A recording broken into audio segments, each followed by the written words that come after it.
नमस्कार। आकाशवाणी से विश्व दर्पण के साथ मैं निखिल कुमार।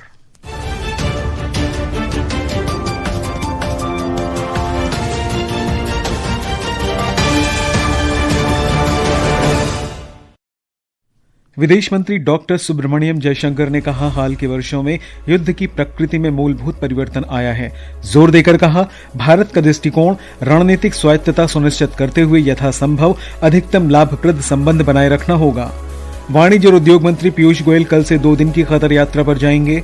नेपाल में तेज बारिश के कारण भूस्खलन और अचानक आई बाढ़ से सड़कें अवरुद्ध हुई। अधिकारियों ने बताया कई पुल बहे और शुक्रवार से अब तक 47 लोगों की मौत। बैडमिंटन में भारत ने LN मास्टर्स 2025 में महिला सिंगल्स और पुरुष डबल्स खिताब जीते और महिला एक दिवसीय क्रिकेट विश्व कप में भारत ने पाकिस्तान को 248 रन का लक्ष्य दिया। समाचार विस्तार से। विदेश मंत्री डॉक्टर सुब्रमण्यम जयशंकर ने कहा है कि हाल के वर्षों में युद्ध की प्रकृति में मूलभूत परिवर्तन आया है।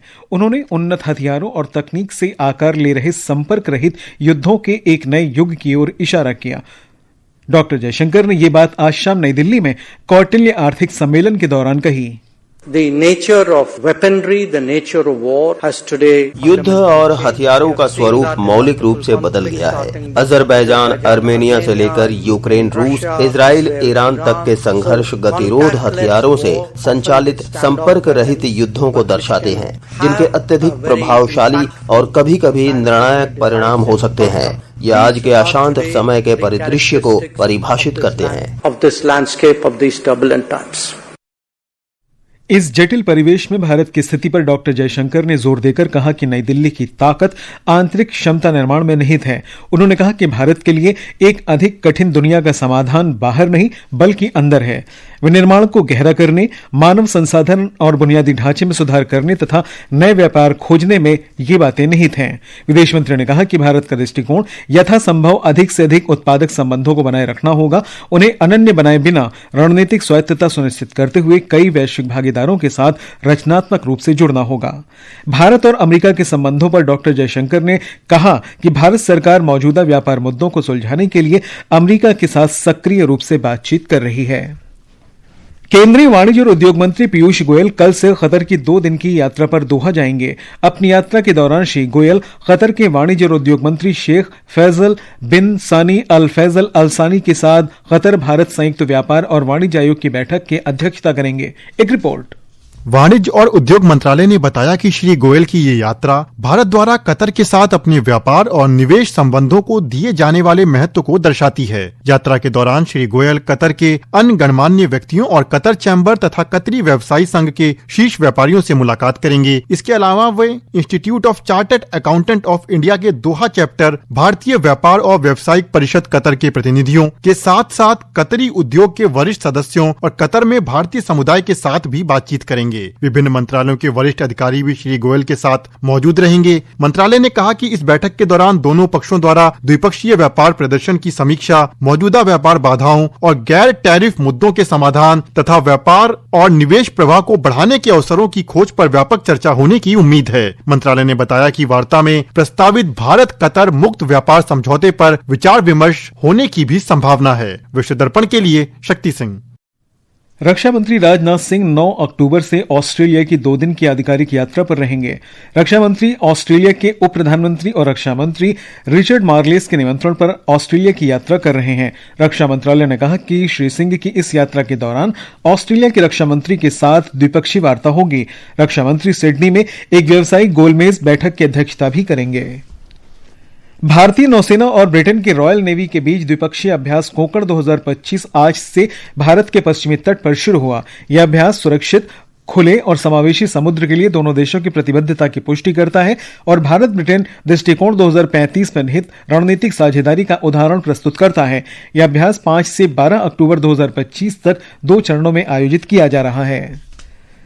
विश्व दर्पण समाचार आकाशवाणी से प्रसारित किए जा रहे हैं। ताजा समाचार जानने के लिए आप हमारे social media handle x@AIR news Hindi को फॉलो कर सकते हैं। विश्व दर्पण में आपका फिर स्वागत है। नेपाल में तेज बारिश के कारण भूस्खलन और अचानक आई बाढ़ से सड़कें अवरुद्ध हो गई हैं और पुल बह गए हैं। अधिकारियों ने आज बताया कि शुक्रवार से अब तक 47 लोगों की मौत हुई है। भूस्खलन से सबसे बुरी तरह प्रभावित जिले पूर्वी इल्लम में ही 37 लोग मारे गए हैं। नेपाल के राष्ट्रीय आपदा जोखिम न्यूनीकरण और प्रबंधन प्राधिकरण की प्रवक्ता शांति महत ने बताया कि बचाव कार्य जारी है। काठमांडू हवाई अड्डे के प्रवक्ता ने बताया कि घरेलू उड़ानें काफी हद तक बाधित हैं, लेकिन अंतर्राष्ट्रीय उड़ानें सामान्य रूप से चल रही हैं। दक्षिण पूर्वी नेपाल में कोसी नदी खतरे के निशान से ऊपर बह रही है। पहाड़ियों से घिरे काठमांडू में सड़कों पर पानी भरा हुआ है और कई घर जलमग्न हैं। राजधानी का देश के बाकी हिस्सों से सड़क संपर्क टूट गया है। मौसम विभाग ने नेपाल में कल तक तेज बारिश होने की आशंका व्यक्त की है। दूसरी ओर भूटान में अमोचू नदी क्षेत्र में अचानक आई बाढ़ के कारण कई परिवार और श्रमिक अस्थायी घरों तथा कार्यबल शिविरों में फंस गए हैं। खराब मौसम के बावजूद भूटान के अधिकारियों और भारतीय सेना के बीच एक समन्वित बचाव अभियान में सभी प्रभावित लोगों को सुरक्षित स्थानों पर पहुंचाया गया है। खराब मौसम के कारण जब ड्रुक एयर हेलीकॉप्टर उड़ान भरने में असमर्थ हुआ तो भूटान ने भारत से तत्काल सहायता करने का आग्रह किया। त्वरित प्रतिक्रिया दिखाते हुए भारतीय सेना ने 2 हेलीकॉप्टर तैनात किए। भूटान की राजशाही सरकार ने समय पर जीवन रक्षक सहायता प्रदान करने के लिए भारतीय सेना के प्रति आभार व्यक्त किया है। चीन में तूफान मतमो स्थानीय समय के अनुसार आज दोपहर 2:50 पर गुआनदोंग प्रांत के झांजियांग शहर में जुवेन काउंटी के पूर्वी तट पर पहुंचा। गुआनदोंग, गुआंगशी और हनान में अधिकारियों ने तैयारियां शुरू कर दी हैं। तूफान पश्चिम उत्तर पश्चिम की ओर बढ़ रहा है और आज इसके बेयुबू खाड़ी में प्रवेश करने के बाद कमजोर होने की उम्मीद है। इस दौरान तेज बारिश का आसार है।